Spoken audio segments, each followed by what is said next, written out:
What kinds of leaders does contemporary society demand? How will future problems demand different leadership styles? Well, I think the number one overriding thing, and this, of course, is based on my own personal experience, leaders in the future will have to be global in their perspective. We're too interconnected now. What happens in China, in Russia, in South Africa, in El Salvador have a bearing on what goes on in the United States. So I think leaders, to be effective in the future, will have to be global in their perspective.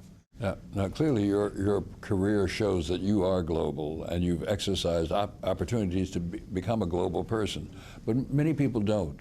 How can you foster this?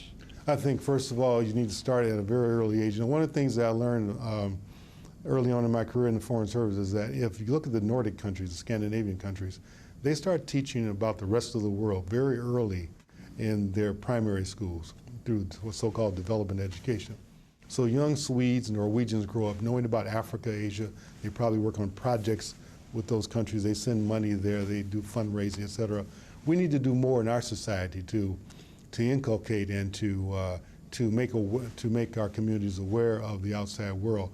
And then we need to build people-to-people relationships. We need to engage our civil societies from Africa, Asia, Latin America with the United States in broad ways.